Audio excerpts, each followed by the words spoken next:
The first screams never reached Earth. Calypsis 4, a small, thriving human colony on the edge of the Orion Spur, had been a beacon of peace. Scientists, farmers, children beneath twin suns. No weapons, no soldiers. Just humans who believed the stars could finally be home. When the Cathar came, they didn't come for war. They came for dominance. Their fleet arrived without warning. Obsidian ships that blotted out the sunrise, their arrival shattering communication relays before the first distress signal could pulse. The Cathar High Warlord, Varun Draz, called it a cleansing. On open channels, they laughed as plasma fire rained from orbit. Calypsis 4 burned. Cities dissolved into ash. Human voices begged, then vanished beneath the hum of orbital bombardment. When the Cathar were done, they broadcast their triumph to the stars. "Let it be known," Draz declared, his voice cold and dripping with arrogance. "The humans of Earth are no longer children of war. They are soft, defenseless. They no longer deserve the stars they once bled for." His fleet departed with trophies, captured human relics, melted steel from once proud habitats, and the screams of a colony turned to cinders. To the galaxy, it was an example. To Earth, it was a message. But messages are meant to be answered. The feast of arrogance for weeks, the Cathar basked in their conquest. In the grand orbiting citadel of Vale Rune, they celebrated beneath banners stitched with human steel. Hollow screens replayed the destruction of Calypsis 4 as entertainment, each replay a mockery of mercy. "Earth will send diplomats," one admiral sneered over wine distilled from crushed solar blooms. "They will beg. They always beg."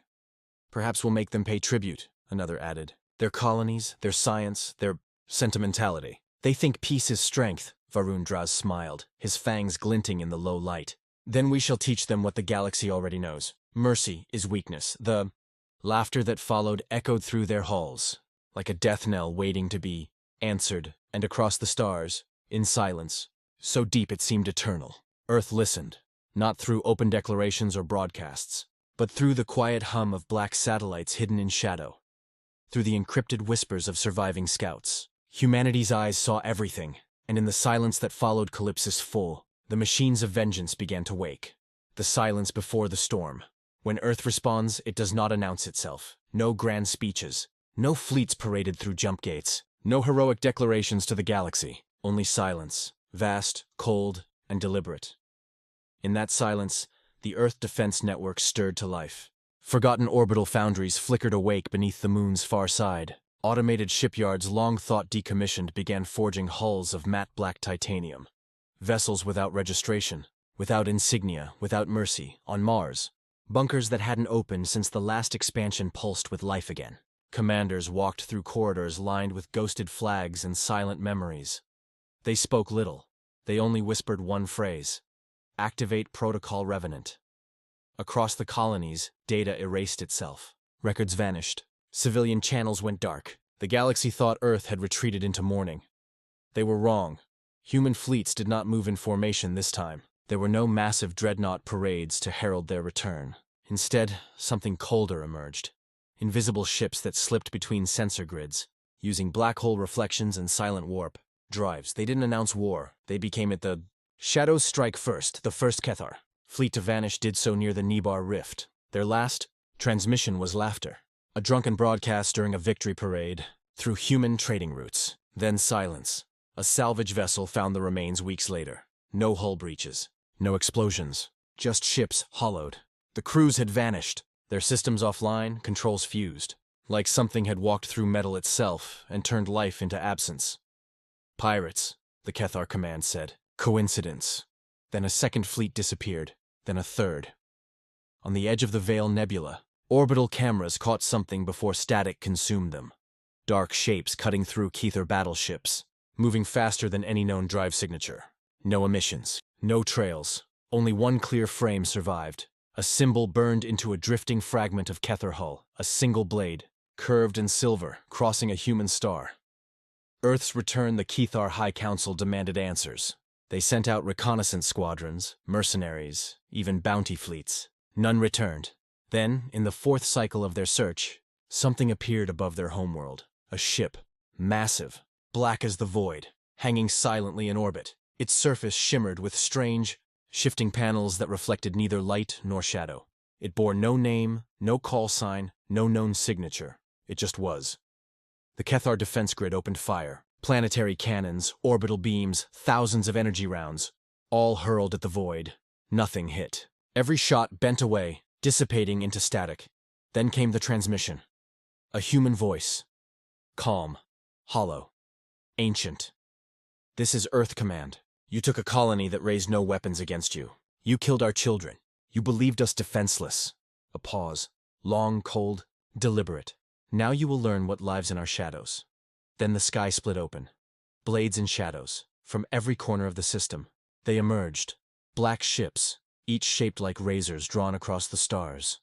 They struck not with brute force, but with precision born of vengeance. Entire Kethar battle stations sliced in half by beams so sharp and silent they seemed unreal, their capital defenses folded in minutes orbital.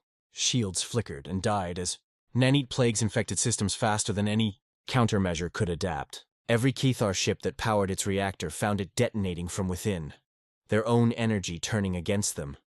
Earth's fleets didn't broadcast commands. They didn't request surrender. They hunted. Each strike was surgical, poetic, targeted to humiliate, to erase pride before life. The Kethar flagship, Varnaxis Prime, fell last, not destroyed, but boarded.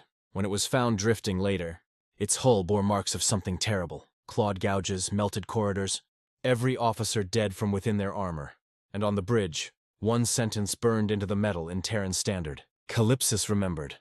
The fall of Varun Draz's High Warlord Va. Run Draz fled. His escape craft hurled itself toward the rim, desperate to find sanctuary among the neutral systems. But every hyperspace lane he entered collapsed behind him.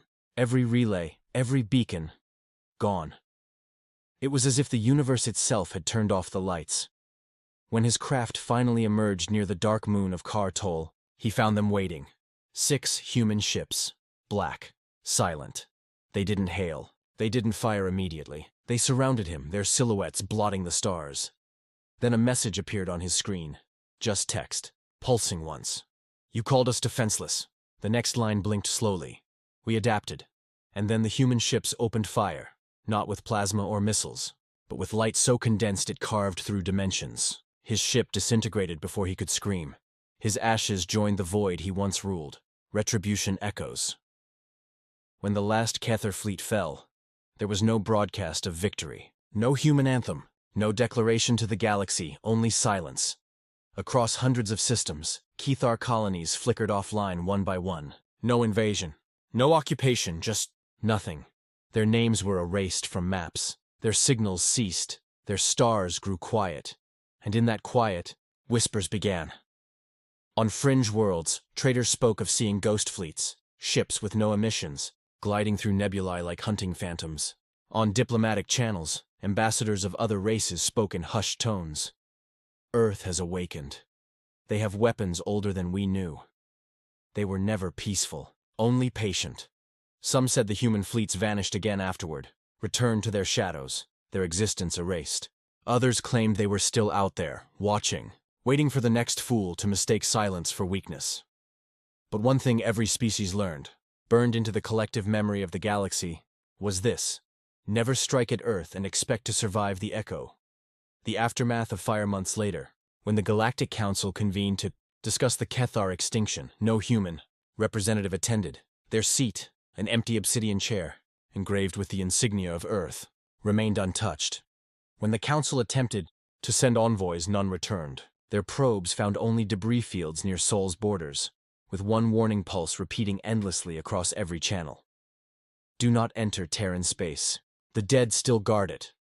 Some younger species whispered that humanity had transcended, that they'd gone beyond vengeance, beyond existence, into something greater. Others, the older empires, knew better.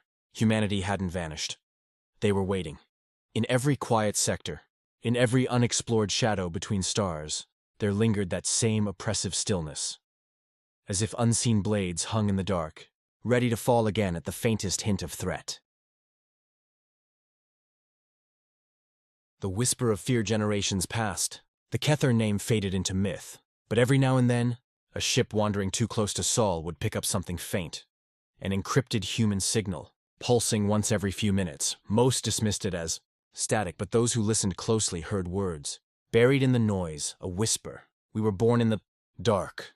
We learned patience from pain. And when the stars forget us, we remind them. The last message would cut through, clear and cold. They thought Earth defenseless, but found blades in shadows. Then the transmission would end, and for a long time, the stars would seem a little darker. Epilogue. The lesson of humanity. The galaxy never officially recorded what happened to the Kethar. Their systems were listed as catastrophic collapse. Their worlds, quarantined, their language, forbidden in council archives. But everyone knew. Every captain who set course near Terran space dimmed their ship lights out of respect, or fear. Every admiral taught their cadets the same unspoken law: do not touch the humans. Do not provoke them, for where their light fades, their shadows strike, and far beyond known space, hidden within the dark bands of forgotten nebulae, unseen watchers stirred, silent, patient, their blades always sharpened. Because humanity doesn't forgive, it remembers.